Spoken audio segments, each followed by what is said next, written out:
You have been deceived your entire life. You were deceived by weak men who preached morality because they lacked the strength for conquest. You were deceived by a society that promotes myths of equality to keep the ambitious in check. But the most dangerous deception was your own. You looked upon your reflection and saw a good man, failing to grasp that virtue without power is ruinous. Goodness does not win loyalty where it matters most in the minds of your subjects, in the heart of your state, in the mechanics of power. You have governed your affairs by codes written by the vanquished. Today, we burn those codes. I will not offer you counsel on morality. I will offer you a manual on statecraft. A prince's code. 30 ruthless, pragmatic truths on relationships, allegiance, and power that separate the commoner from the ruler. This knowledge is not for the faint of heart. And I warn you, after this, you will never view women or your own authority the same way again. But be warned, this knowledge is a weapon. It will reshape you. To learn only half is to invite disaster, arming you with tactics but no strategy. The master key to consolidating your rule will be revealed, as is prudent, at the very end. Therefore, before we proceed, it is wise to show your support by liking this dispatch. And if you are new to this court and seek to master the arts of power, subscribe now. And before we begin, a survey of the realm is in order. State your city in the comments. Let us see from which provinces the men ready to rule have gathered. The illusion of benevolence. Lesson number 1. Good sex is merely bread and circuses for a failing state. It is not a tool of governance. This is a fundamental error made by 99% of ineffective rulers. When dissent brews in the state, the relationship, when discourse becomes meaningless and shared time is a tax, the ruler instinctively provides the simplest of spectacles. He believes a grand display in the bedchamber will restore loyalty. He is mistaken. That is not loyalty. It is what a strategist would call a classic diversion, an attempt to distract from the state's decay with cheap, carnal pleasures because his own authority is too fragile to face the truth. Understand this. Simple principle. Passionate displays amidst widespread discontent are not a sign of renewed allegiance. They are a feast before the fall. It is a way to briefly forget the treasury is empty and the borders are collapsing.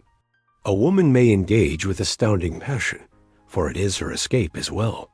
You both use the body as a narcotic to ignore the rot in the foundations of your rule. It is a mutual flight from reality into the one arena where policy is not required. That true measure of your state's health is what occurs AFD are the spectacle. If 5 minutes after the climax, you are once again on opposite sides of the bed, and the silence speaks of sedition louder than any words, your diagnosis is final. Your rule is dead, and the sex is merely its death throes. A brilliant, fiery, but terminal display. A foolish man sees sex as a tool of policy. He thinks if he performs well, she will be obedient and respect his authority again. But a wise woman sees sex as a barometer of that authority. It is a reflection of the order you maintain outside the bedchamber. It does not create respect. It is a consequence of it. You cannot fortify your castle by merely painting the walls of your throne room. Therefore, remember the first truth of the code. Cease attempting to solve political problems with carnal solutions. Sex is the litmus test of your authority. If it has become the only orderly event in a realm of chaos, it is not a sign of hope. It is a symptom of your regime's agony. The real work of statecraft happens not under the sheets, but in the harsh light of day, through shrewd, decisive, and often ruthless action. Lesson number 2. Her feigned pleasure is not a compliment to your skill, but a political tactic to end your decree faster. This is a truth that wounds the vanity of any insecure prince. The ruler, in his naivete, interprets her cries of pleasure as a celebration of his reign. He hears a loyal ovation, but in most cases, It is a strategic appeasement, a polite way to hasten the end of an unpleasant policy. Her performance is not a tribute. It is an act of diplomacy or desperation. Let us analyze the motives. The first, and most common, she is disengaged, finds the proceedings tedious, or even finds them costly to her. But centuries of conditioning have taught her that open rebellion against a ruler is risky. To state directly, I dislike this decree, cease at once, is to invite conflict. So she chooses the path of lesser resistance, feign compliance, accelerate the process, and conclude it with minimal political fallout. The second motive, she is preserving your illusion of power. She sees your effort and does not wish to wound your pride with the truth of its ineffectiveness. This is a form of condescending mercy that is ultimately a disservice. It preserves your perception of authority while eroding her actual respect for it. Every feigned cheer is another crack in the foundation of her allegiance, for she knows her ruler cannot distinguish flattery from fact.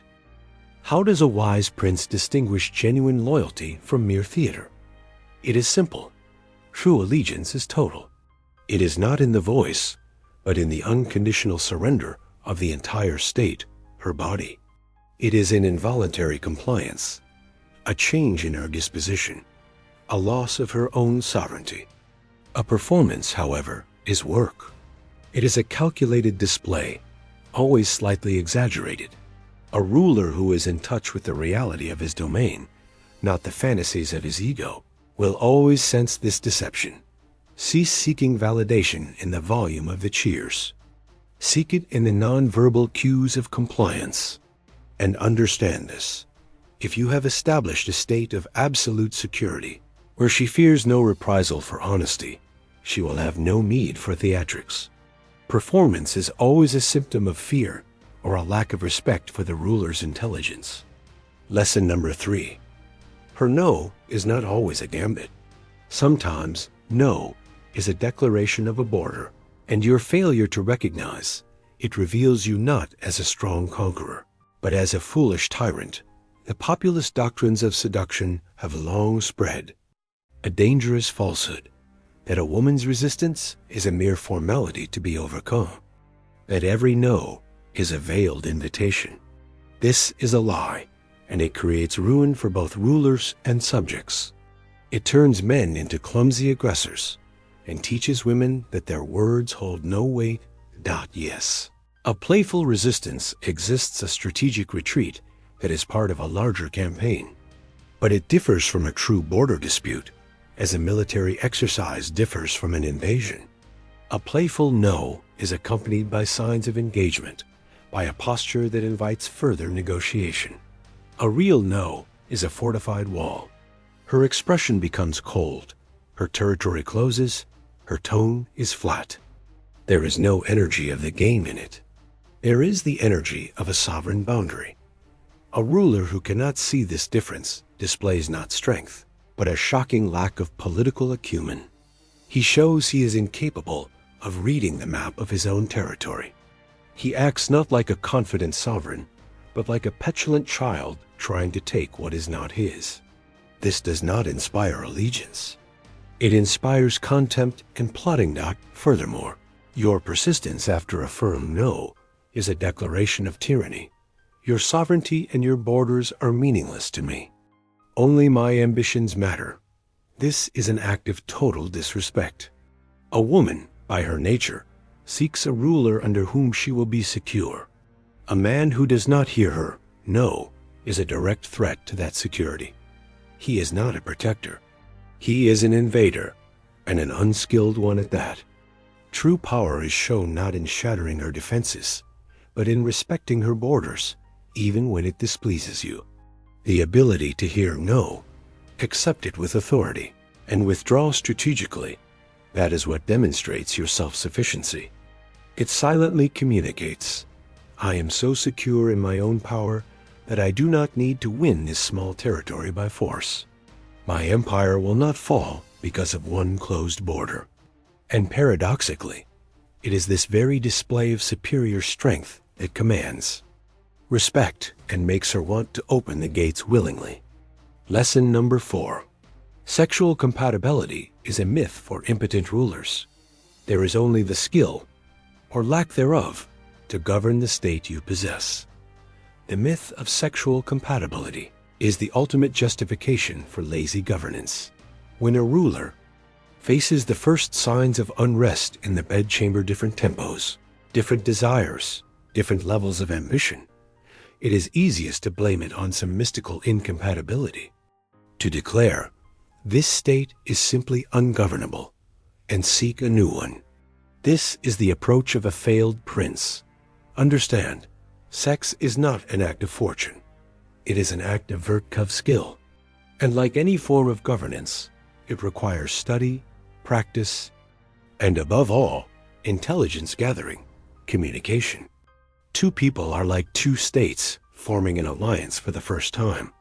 Even if both are powerful, they require time to synchronize their policies, to learn each other's rhythms, to listen and adapt. To expect a perfect union from the first tree is foolish. Compatibility is not a territory you discover. It is an empire you build. It is the result of hundreds of small negotiations, probes, and tactical adjustments. It is the courage to state your terms and the shrewdness to understand hers. It is the willingness to innovate and expand your strategies. It is the work of a ruler. And as with all statecraft, the will to rule is paramount. When people speak of incompatibility, they are truly speaking of an unwillingness to govern. If a ruler is unwilling to invest the time to map his own territory, her body, if a woman is unwilling to state her terms, if both refuse to negotiate this delicate treaty, the fault lies not in the stars. It lies in cowardice and incompetence. Exceptions exist, of course. Crippling deficiencies, deep-seated sedition. But in 99% of cases, the state is governable. Instead of seeking a mythical, perfect territory that governs itself, a prince must ask, am I willing to become the ruler under whom this state will prosper? This is the mark of a true sovereign. To find the cause of failure, not in the ungovernability of the state, but in one's own failure of leadership. Lesson number 5. She lies about her past alliances not to deceive you, but because she knows the truth could undermine the legitimacy of your current reign. This question is one of the most foolish a ruler can ask, and one of the most revealing. The very fact that you are concerned with her prior allegiances exposes the weakness of your claim to power. But let us focus on her motives. Most men believe she hides the truth out of shame. The real reason is one of pure political pragmatism. She is protecting your regime from your own insecurities. A woman instinctively understands a fundamental paradox of the male psyche. On one hand, a ruler desires a subject who is experienced and worldly. On the other, his ego demands that his territory be pristine and his claim absolute. This is a legacy of millennia of rulers, needing to ensure the purity of their bloodline. So when you demand this information, you force her into a political corner. If she tells the truth, and that truth is more than your fragile authority can withstand, you will subconsciously begin to see her as contested territory. You will imagine her under other flags, question her value. You will, with your own hands, delegitimize your own rule in your mind. She knows this. She senses it. Her lie is not an act of treason. It is an act of state preservation. It is a preemptive measure to protect your regime from your own weakness. She is essentially saying, I will not allow you to sabotage your own rule because of your internal frailties. It is a silent pact. You pretend to believe the official history, and she provides it. The stability of the state is maintained. A ruler who demands a full accounting of a conquered territory's past is like a man who acquires a great work of art and then interrogates the artist about who else has admired it. It is absurd. What matters is not who owned the territory before, but that it flies your flag now. If her past troubles you so, It means you are not confident in your present rule. Strengthen your grip on power. Do not sift through the ashes of old regimes. Lesson number 6. Your desire to be benevolent and inoffensive in bed is the primary assassin of her allegiance. She desires mercy from a conqueror, not weakness from a friend. This is the central paradox that dooms millions of benevolent rulers. You believe that extreme caution, constant inquiries about her comfort, and a fear of missteps are displays of good governance. To her, they are displays of your weakness. In the throne room, a woman does not want a democracy. She wants a sovereign. Recall Machiavelli's prince. It is better to be feared than loved if you cannot be both. When you act like a good and accommodating servant in bed, overly gentle, uncertain, constantly asking for permission, you are appealing not to her desire to be ruled, but to her own capacity to rule. You force her to take on the masculine role, to make decisions, to lead, to control. This is a direct path to sedition and the death of her allegiance. Her nature desires to submit, to yield control, to be subsumed by a greater power. But she can only do this for a ruler who creates and commands that power. Your duty is to be the unshakable authority within whose domain she can be free. When you constantly ask for her direction, you are abdicating your throne. Mercy is a tool, but it must be a gift from the powerful, not a plea from the weak. Mercy from a ruler who, 5 minutes earlier, decisively conquered the territory is perceived as a sign of immense power. The same mercy from a man who has been a supplicant from the start is seen as groveling. Stop fearing that you will offend her. Fear that you will be dull and predictable. She will forgive a tactical error or a clumsy maneuver if she feels the unshakable foundation of your authority. But she will never forgive you if, out of your own fear, you turn an act of conquest into a polite and tedious council meeting. The mechanics of power. Lesson number 11. Allegiance is fed not by affection, but by uncertainty and the fear of your withdrawal. Comfort and predictability are the seeds of treason.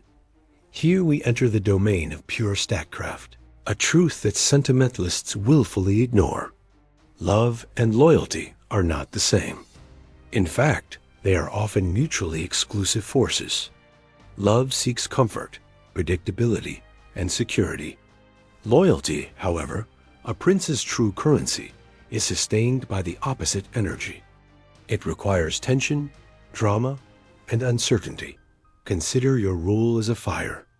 Love is the steady, warm flame in a hearth, providing comfort. It is reliable and predictable. Loyalty to a prince, however, is a forest fire. It is dangerous, unpredictable, and mesmerizing in its awesome power. You may enjoy the hearth for years, but you will never forget the day you witnessed the wildfire. The error of most rulers is to build a comfortable hearth and then wonder why it does not command the same awe as a raging inferno. The moment your reign becomes completely stable, when your subject knows your every move, when there is not the slightest risk of you withdrawing your favor or presence, her loyalty begins to decay. The political tension vanishes. The intrigue is gone. The very fear of loss, which compels a subject to value their ruler, disappears. You cease to be a sovereign and become a piece of furniture in her state, reliable, comfortable, but utterly uninspiring of devotion. This does not mean a prince must rule through constant tyranny and arbitrary cruelty. It means that an element of calculated uncertainty must always be present. You must never be a completely understood entity. You must have your own ambitions, your own alliances, your own sphere of influence to which she is not granted full access. She must always feel that you remain with her by strategic choice, not by necessity. At times, you must manufacture distance, so she may be reminded of the benefits of your rule through its absence. At times, you must be emotionally inaccessible, so she is compelled to once again earn your favor. This is a delicate art, a balance between presence and withdraw. The ruler who dissolves his identity into his state becomes contemptible to it. He loses his independent value, and that which has no value cannot command true allegiance. Lesson number 12. The greatest aphrodisiac for a woman is the knowledge that other women desire you. This is the law of perceived value, and it is the currency of kings. This is one of the most cynical, yet ruthlessly effective, principles of human nature. The female mind is engineered to mitigate risk when choosing an allegiance. And the simplest method to assess a ruler's quality is to observe that he is already desired by other states. This mechanism is called pre-selection, and it is a fundamental tool of power. Imagine you are an envoy observing two rulers. One sits alone at his table. The other is surrounded by beautiful women representatives of other powers, all vying for his attention. Which ruler immediately appears to possess greater status and power? The answer is obvious. The desire of other women is the ultimate testament to a man's worth. Therefore, when your subject sees that you are noticed by others, a waitress offers a flirtatious smile. A shopkeeper gives you special favor. Her own allies compliment you. An alarm sounds in her mind. My prince is in demand. He is a valuable asset. My allegiance is well placed. This immediately raises your value in her eyes and, as a consequence, her devotion to you. Conversely, if you are a political ghost, if no woman other than her reacts to your presence, her subconscious begins to signal danger. Why does no one else desire him? Is there a flaw in his power? Have I made a poor alliance? This slowly but surely erodes her loyalty. She begins to see you not as a prize she has won, but as a burden that no one else was willing to take on. How does a prince use this? Not through overt infidelity, which is a sign of poor discipline, but by simply being a man of high public value. Develop your own empire, master your craft, cultivate alliances, display impeccable taste, be a formidable presence. Make your value self-evident to all who observe you. Then, her instinct for pre-selection will work in your favor.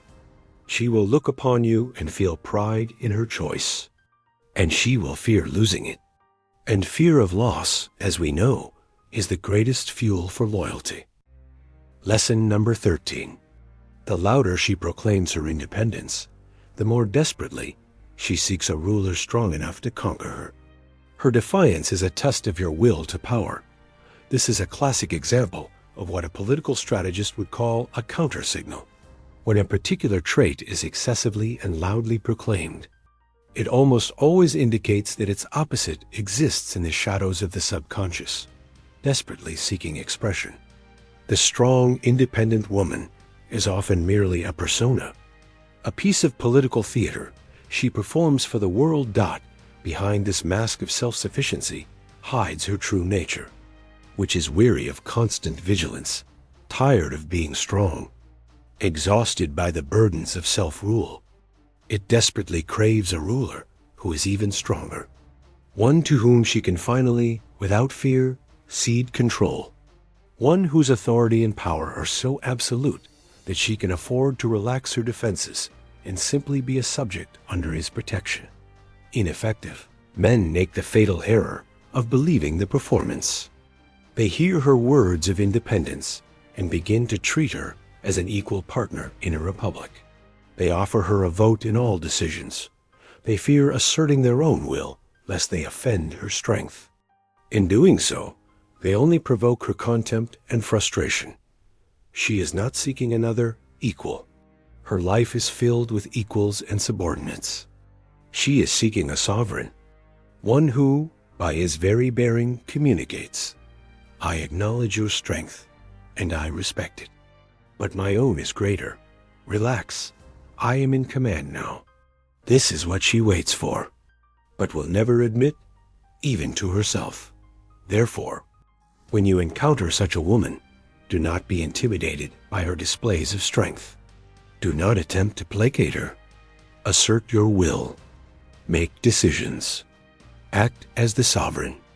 Yes, at first, she may test your resolve, rebel, and argue. This is a probe of your defenses. She needs to be certain your power is not a bluff. But if you withstand this test, if you do not yield, she will surrender the throne to you with immense relief and gratitude. Because you are the ruler she has sought her entire life, all while loudly proclaiming she needed no one. Lesson number 14. A woman may forgive your transgressions with another, but she will never forgive you for being weak during her moment of crisis. An unreliable ruler is a dead ruler. Asterisk, this maxim incinerates conventional morality, for we are not concerned with ethics, but with the mechanics of power. Infidelity is a blow to her pride, to her status as your chosen consort. It is painful, but it exists on the plane of competition with another female. Political reality her primal mind understands. Your weakness during her crisis, however, is a direct assault on her fundamental need for security. A crisis is when her own state is collapsing. The death of an ally, the loss of her position, a grave illness. At this moment, her defenses are shattered, and she is utterly vulnerable. She looks to her ruler, expecting to see a fortress, a pillar of order, a calm, decisive force that declares, "Do not fear. I am here. We will prevail." And if, instead of this fortress, she sees a confused, panicking, complaining boy who does not know how to act, or worse, succumbs to hysteria himself in that moment, her respect for your rule dies permanently. She may remain in your court out of pity, habit, or for the sake of the heirs, but her instinct has delivered its verdict. This ruler is unreliable. He cannot be trusted when the realm is truly threatened, and that is a judgment from which there is no appeal. She can forgive a mistake born of an excess of strength. Infidelity, in a sense, is a misapplication of ambitious energy, but she will never forgive a failure born of weakness, because the weakness of a prince is a direct threat to the survival of his state and his lineage. This is how her mind operates, and no social conditioning can alter this prime directive. Therefore, when the storms of fortune batter her province, your duty is to be the lighthouse. You do not fuss, you do not weep with her. You calmly and decisively do what must be done. You solve problems. You provide stability. You are the center of order in her world of chaos. A single act of such strength will be worth more to her than 1,000 lavish gifts and compliments in times of peace. Lesson number 15. She commits treason not because she has found a better king, but because your rule has become crushingly dull. Boredom is the mother of all revolutions. The male ego operates on a simple, linear logic. If his consort defects to another, it must mean that the other ruler is better. He has a larger treasury, a stronger army, a greater title. A man thinks in terms of direct, measurable competition. But a woman's treason often stems from a completely different casus belli. Its cause is not the existence of a superior alternative, but the unbearable tedium of the current regime.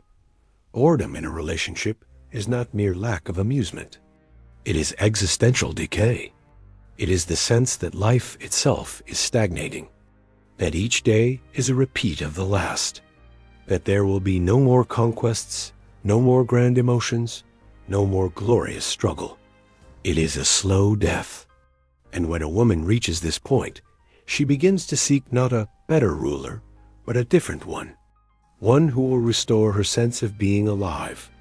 This different man can be anyone: a courtier who flatters her, a foreign dignitary who listens to her with intrigue. He may be objectively inferior to her current prince in every regard, but he possesses one unassailable advantage. He is new. He is the unknown. He is the opportunity to feel valued, interesting, and alive again. Her treason, in this case, is not a search for a better ruler. It is an attempt to resurrect herself, the prince who allows his state to become a stagnant, Swamp creates the very conditions for rebellion. He has ceased to be a source of grand events and emotions for her. He has become as predictable as the changing of the seasons. He has stopped surprising her, seducing her, intriguing her. He has decided his conquest is complete, and he can afford to be complacent. At that very moment, he has lost the throne. A woman will always be drawn to a man who evokes powerful emotions in her. Any emotions: joy, laughter, interest, even mild irritation or jealousy. Anything is preferable to boredom.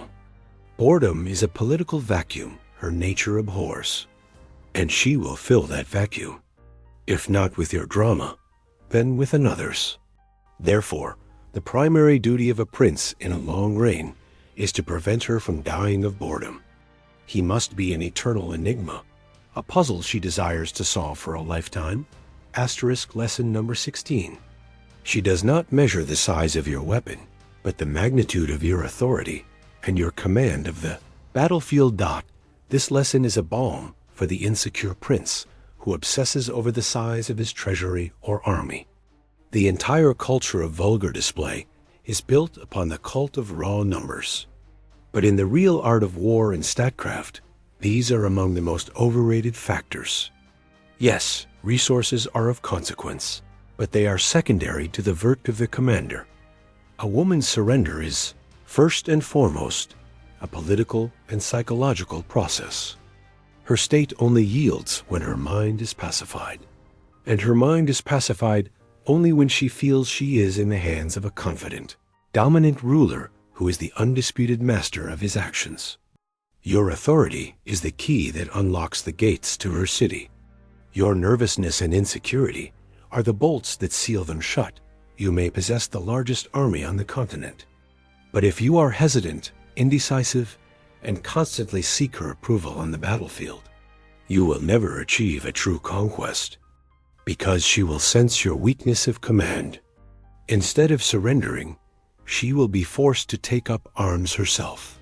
She will subconsciously assume your role as general, and as we know, a state that must lead its own ruler is a state in rebellion.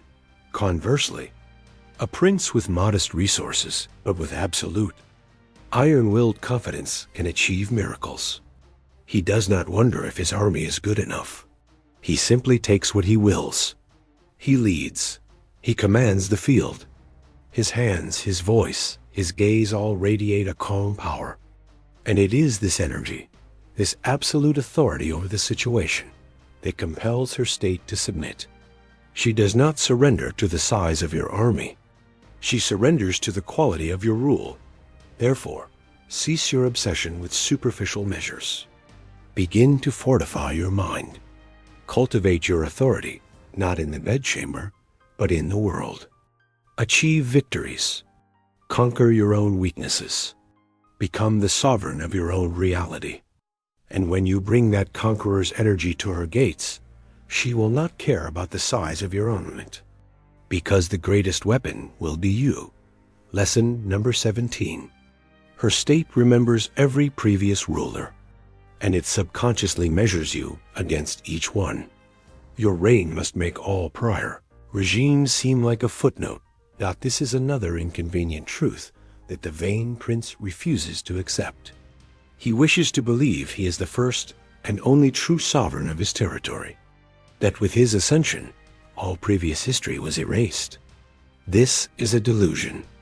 Her state, her political instincts, her subconscious, it is an archive in which are recorded the deeds of every significant ruler who held dominion over her before you. This does not mean she lies with you and consciously yearns for her former king. The process is far more subtle and primal. Her state remembers how it responded to different policies, a different scent of authority, a different energy of command. And when you are on the throne, her internal government calibrates itself against these old records. Under that one, the economy was stronger. This one is a more cunning diplomat. That one inspired true terror. This is not a flaw in her character. It is simply the nature of political memory. Every ruler leaves his mark, his precedent. and your task is not to attempt to burn the history books. That is impossible. Your task is to write a new chapter so glorious that it renders all previous ones insignificant. You must become the ruler by which all past and future rulers are judged and found wanting. How is this accomplished? Not by attempting to be better than a ghost of the past, but by being the most absolute version of yourself. Do not copy the policies of your predecessors. Impose your own unique order. Surprise her. Be unpredictable. Create for her such peaks of drama, stability, and glorious conquest that she has never known under any other flag. The prince, who is jealous of the past, has already lost his grip on the present. He wastes his energy battling phantoms. The wise prince accepts the history of his territory as fact. He understands that all those other men were merely provincial governors, preparing the way for the arrival of the true emperor. And he conducts himself in such a way as to become the final definitive entry in her political biography, the one after whom all others are but pale imitations. Lesson number 18. She does not desire equality in the bedchamber. She desires to surrender her sovereignty to a prince she deems worthy of her submission.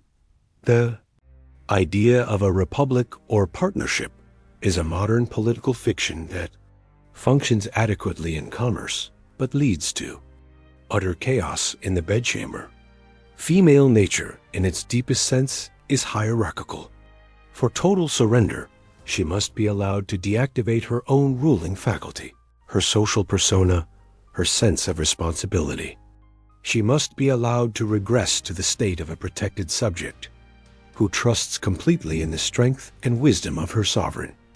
This may sound provocative in an age that preaches democratic sentiment, but a wise student of power has known this for centuries. The subject's desire for a strong ruler is not about a desire for tyranny. It is about the archetypal desire of the weaker entity to be secured and guided by the stronger. A woman seeks in her consort not a co-president, but one who can recreate for her that feeling of absolute security under a singular, benevolent authority, where she can finally lay down the heavy burden of her own sovereignty. When a prince begins to speak of equality in bed, offering her a vote on what we should do next, he shatters this fragile political mechanism. He forces her to re-engage her own ruling mind. He abdicates his throne and asks her to join a committee. Her subconscious reads this not as kindness, but as a dereliction of duty. She came seeking a king and was offered a town hall meeting. True balance in a state is not when everyone has an equal say. It is when every part of the state fulfills its natural function perfectly. Your function is to be the sovereign, the leader, the one who imposes order and creates reality. Her function is to be the state, the one who yields, the one who populates that reality with her life and energy. This is not about humiliation. This is about the harmony of a well-ordered state. The more absolute your authority, the more completely she can embrace her own nature. Therefore, cease to fear your own dominance. Cease apologizing for your strength. She is waiting for it. She craves it. Give her what she asks for, not with her words, but with her entire being. Allow her, for a time, to remove the heavy armor of the strong and independent woman and simply be a subject in the presence of a true prince. Lesson number 19. Her most depraved fantasy is not a request for policy. It is a safe arena for her to explore chaos. A wise prince provides a controlled outlet for such things, lest they spill into open revolt. Many rulers, upon discovering the secret rebellious fantasies of their subjects, for instance, a desire for conquest by an outsider, or submission to a barbarian, make one of two errors. Either they are horrified and condemn her, judging her as corrupt, or, conversely, they rush to implement this fantasy as actual state policy. Both paths lead to ruin. One must understand that the realm of fantasy and the realm of reality are governed by different laws. A fantasy is a theater within the mind. It is a safe container where the psyche can discharge all that is repressed, suppressed aggression, forbidden desires, seditious thoughts. A fantasy of being taken by force is not a desire for an actual invasion. It is a way to experience total surrender without political consequence. It is a way for her inner rebel to run wild without actually threatening the stability of your regime. When you condemn her fantasies, you are essentially telling her, your rebellious thoughts are treasonous. I accept only your loyalty.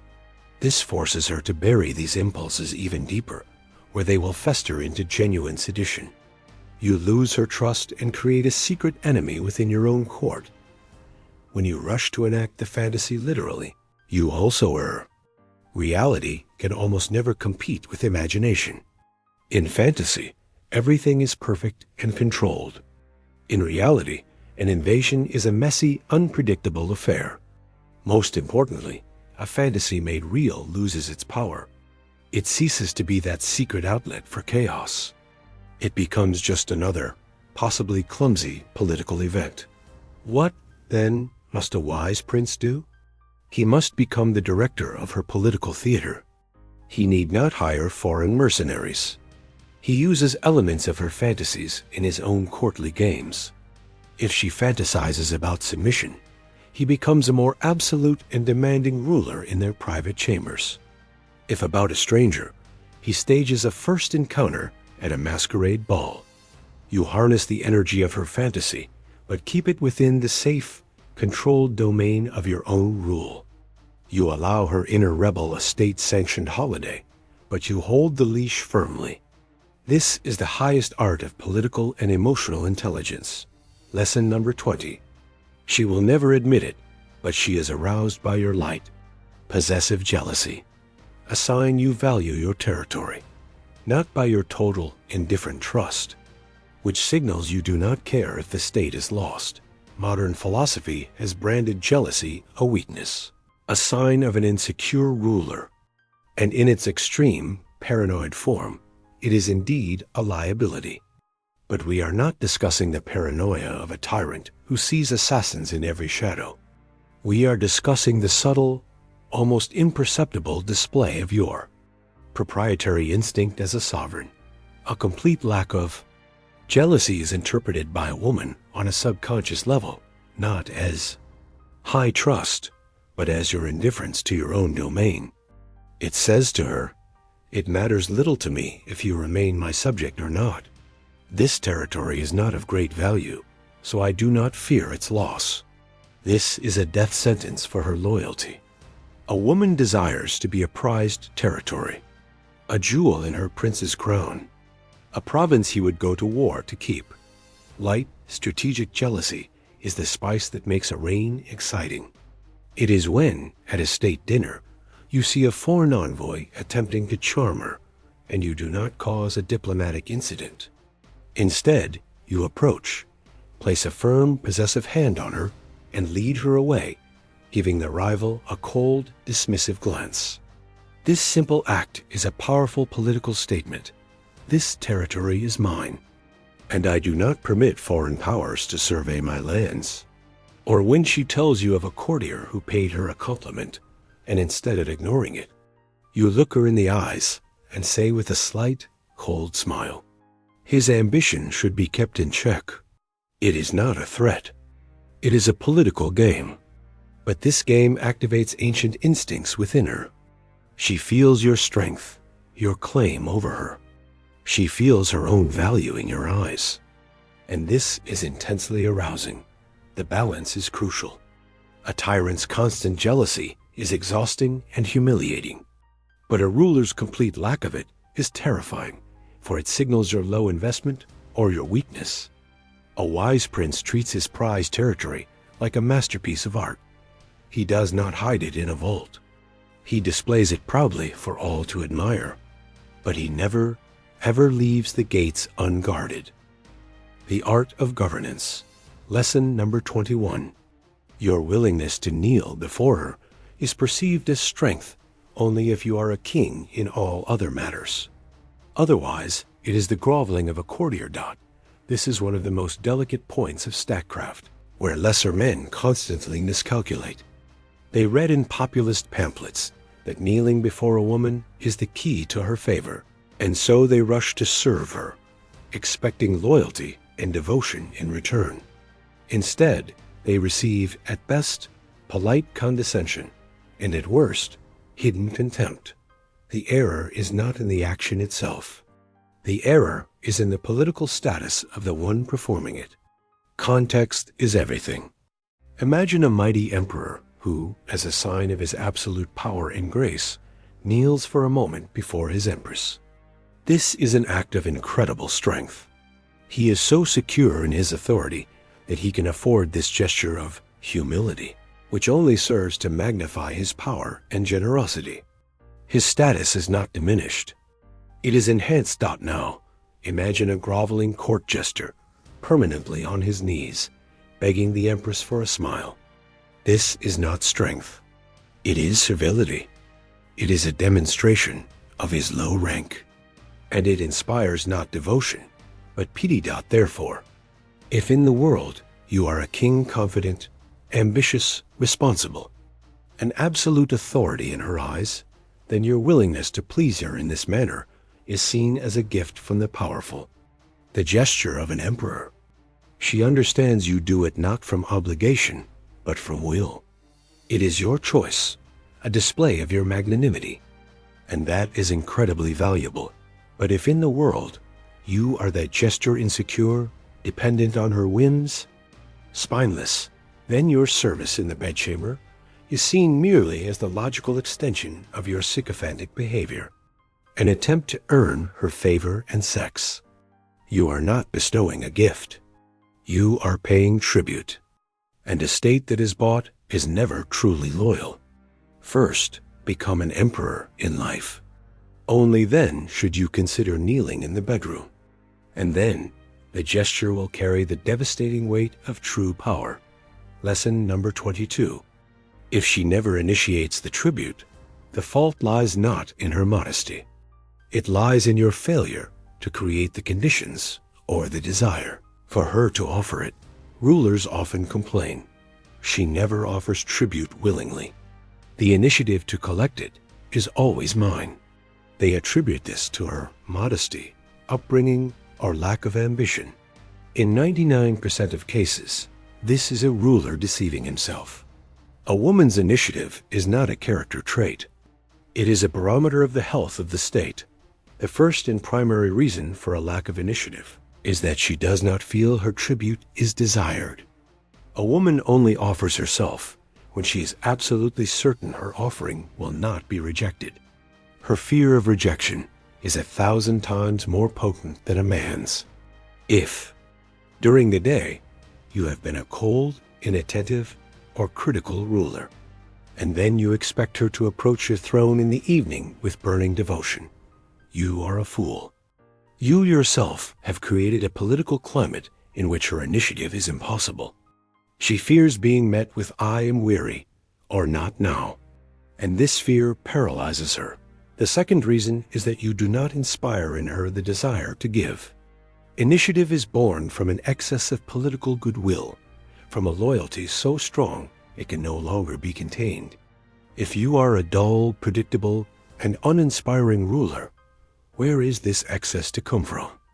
You have not lit the fire of devotion in her. You have not conquered her mind with your strategic brilliance. You have not demonstrated your value as a prince. She simply lacks the political capital that would fuel an explosion of initiative. She may not oppose the collection of taxes, but this is passive compliance, not active, enthusiastic tribute. Therefore, cease to blame her for her passivity. Examine your own rule.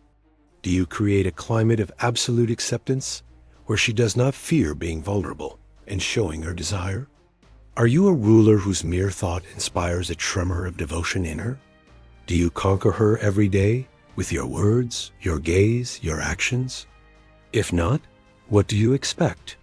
A woman's initiative is not something you demand. It is something you earn through superior governance. Create the right conditions, and you will be astonished at how immodest your subject can be. Lesson number 23. Your greatest prelude to conquest is not a gentle touch. It is how you decisively and calmly crushed her rebellion of words earlier in the day. As we have established, for a woman, a political climate is set long before you enter the bedchamber, and nothing destroys her desire to submit more than a poorly handled conflict. Conversely, nothing ignites it more than a conflict from which you emerged as the clear sovereign, not victorious over her, but victorious over the chaos. The typical error of a weak ruler in a conflict is one of two extremes. Either he begins to shout, to insult, to pressure, that is, he displays uncontrolled hysterical aggression, the sign of a tyrant who fears he is losing control. This terrifies her and shatters her sense of security. Or conversely, he fears conflict, yields, and apologizes even when he is right, merely to restore a false peace. This demonstrates his weakness and destroys her respect. Both paths lead to ruin. But there is a third way, the way of the prince. When she is in a state of emotional turmoil, when she is testing your authority, your task is to remain calm. Do not engage with her hysteria. Be the fortress against which her emotional waves break. You hear her grievances, you allow her to vent her passions, but you do not take them as a personal affront.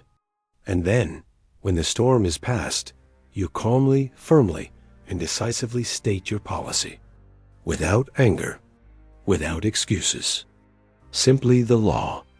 It will be this way because I have so decreed. In that moment, a political transformation occurs. She sees that her emotional tempest could not shake the foundations of your rule. She sees your strength, your core, your ability to command chaos. She understands that under your rule there is order, and her respect for you ascends to the heavens. She may still appear sullen or offended on the surface, but internally her instincts are swearing a new oath of fealty. Here he is, a true sovereign. And when, in the evening, you approach and simply embrace her, her entire being will be ready to belong to you. Because during the day, you already proved you are worthy of dominion over her. You passed the ultimate test of leadership. And now, any physical touch will fall on prepared ground. You did not conquer her in the bed. You conquered her on the battlefield of domestic policy. And that is the most potent prelude to all conquests. Lesson number 24. The fastest way to kill her allegiance is to ask during the act, "Are you pleased?" A true ruler does not ask. He observes.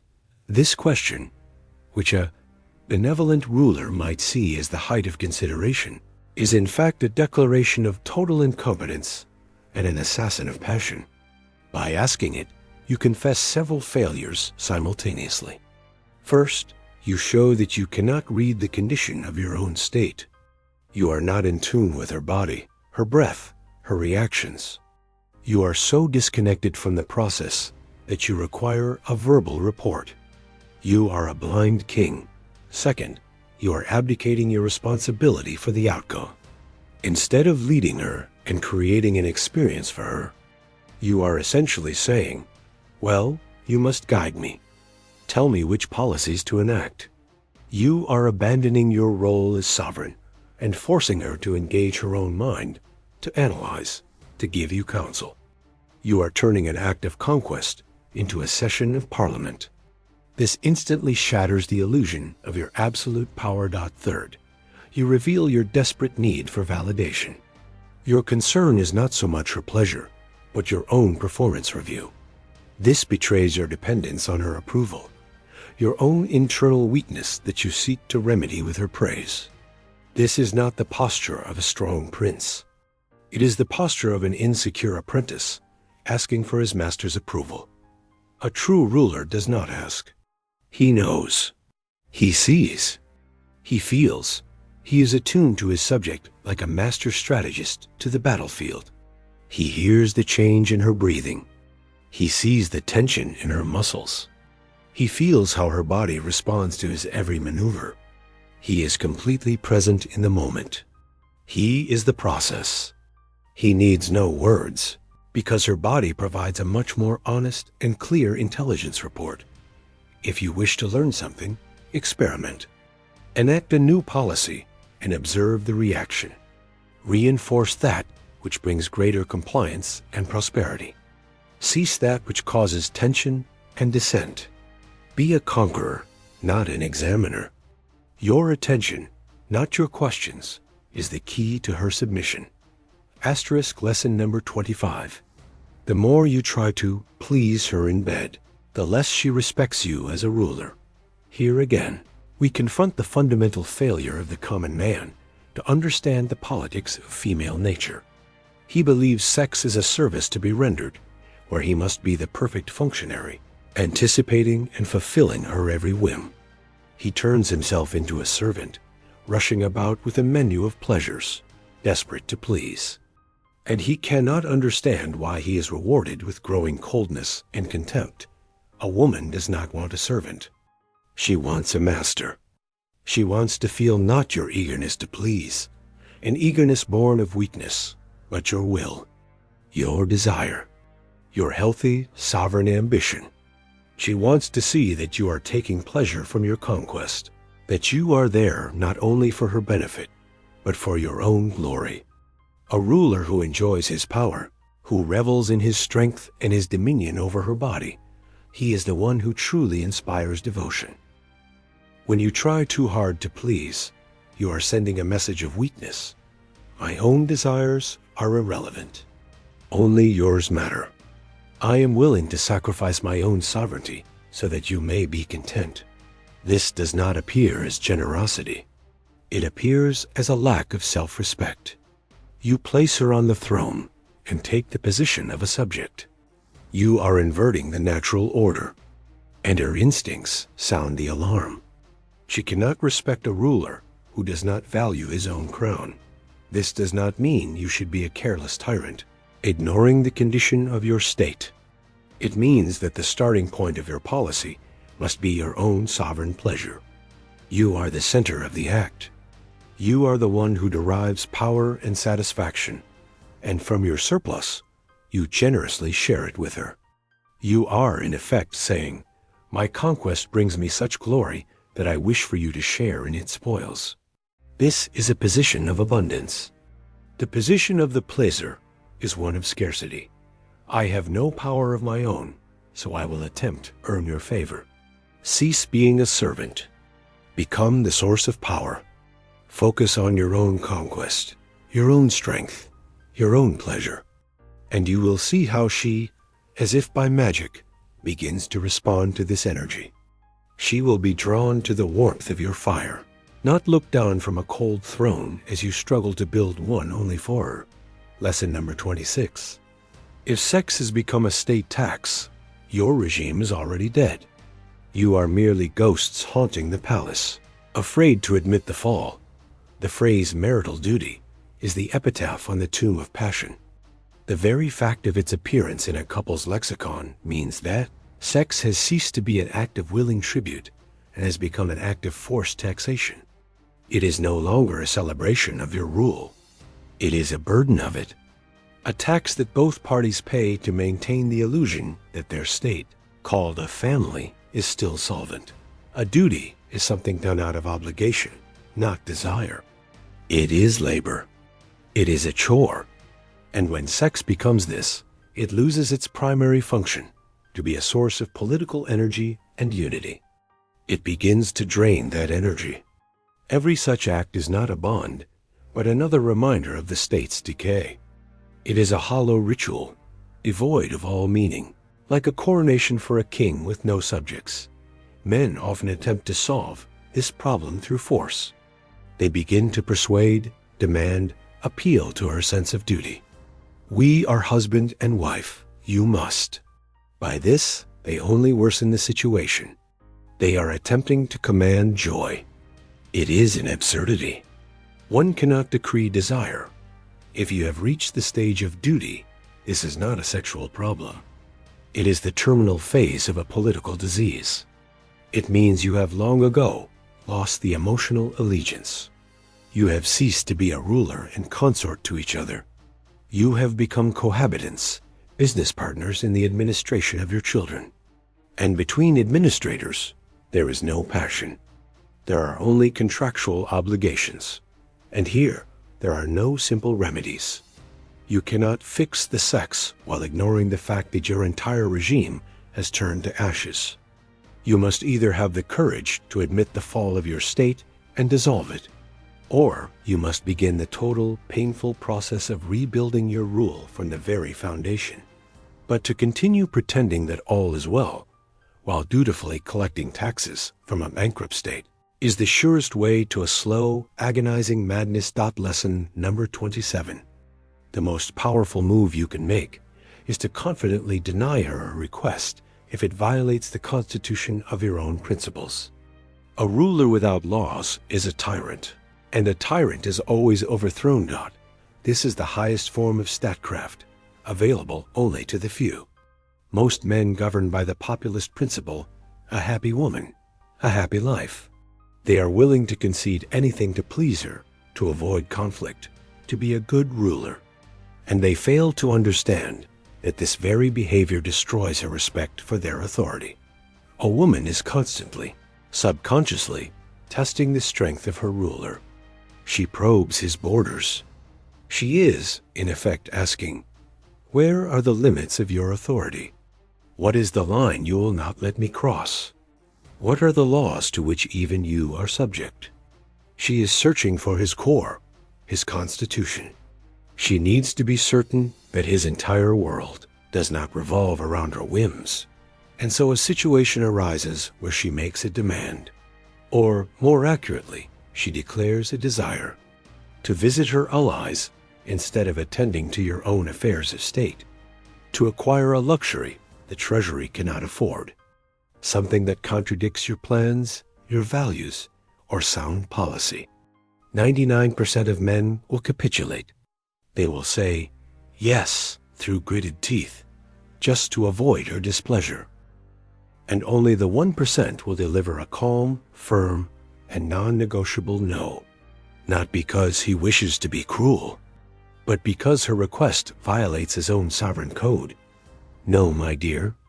This weekend, I attend to my own affairs, as planned. We will visit your allies next." In this moment, the political reality shifts. She may feign offense, pout, even stage a small rebellion. But deep within her primal mind, a neon sign flashes. Authority. She has discovered that her manipulations and whims have met a wall of law. She has found his border. And this gives her an incredible sense of security. A man who has principles that are more important than her desires is a reliable ruler. He is a sovereign. He is one who can be followed. His no to her, paradoxically, is the loudest yes to her security and her respect for his reign.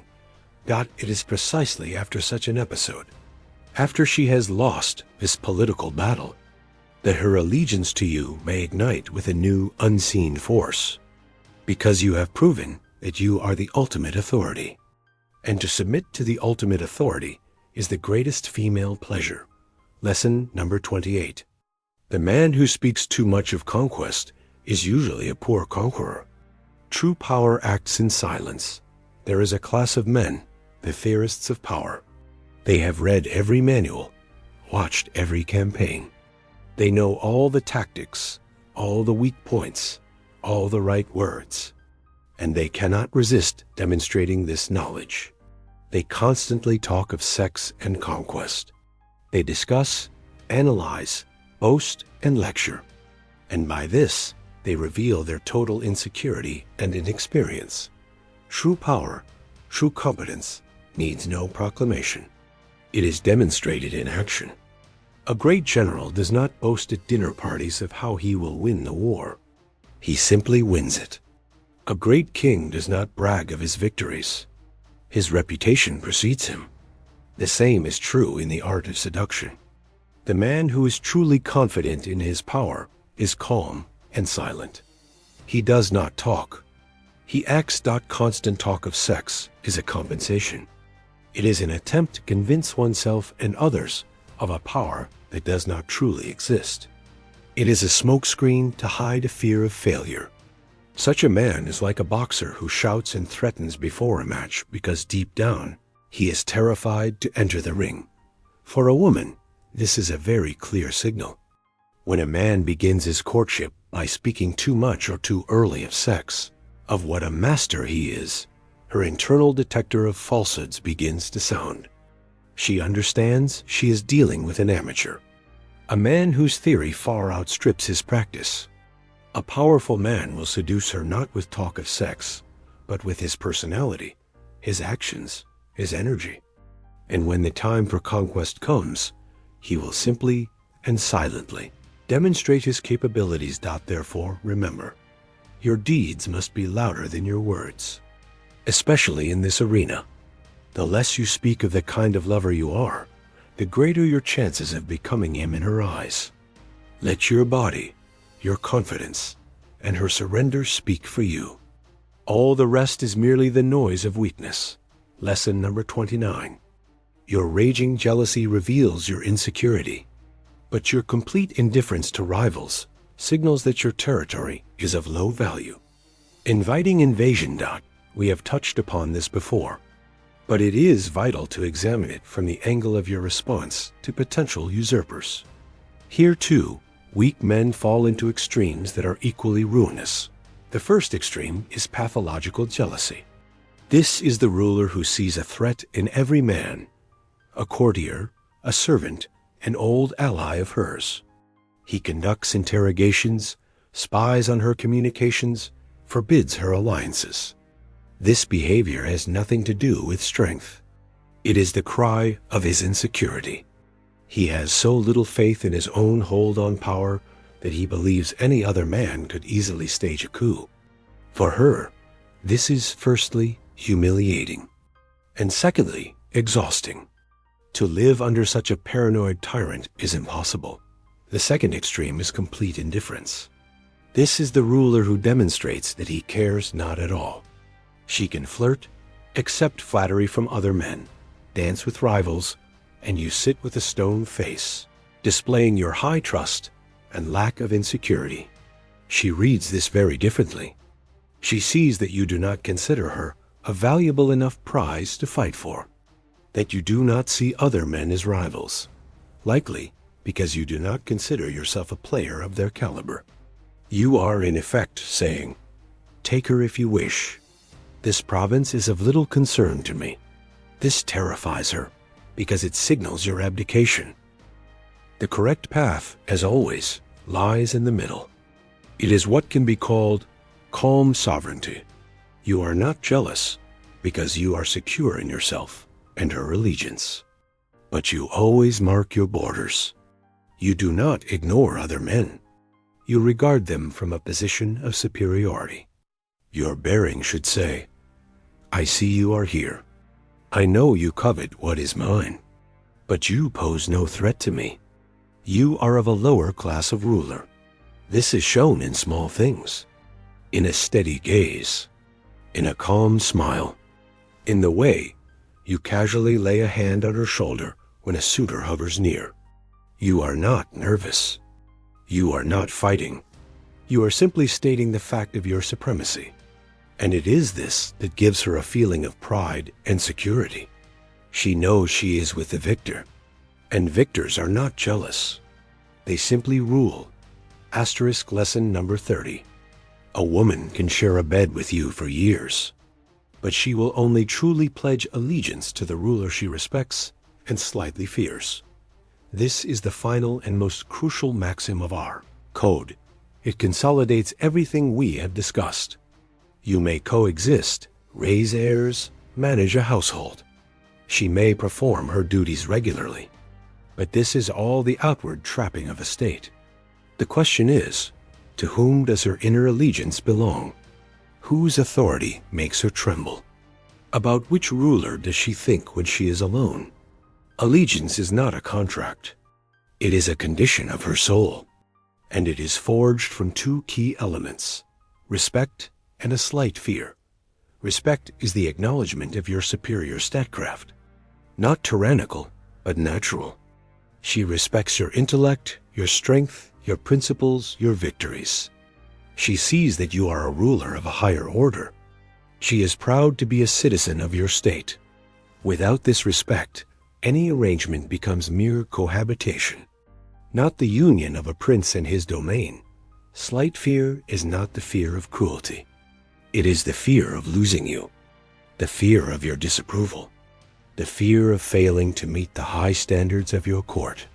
This fear keeps her vigilant. It prevents her from taking your rule for granted.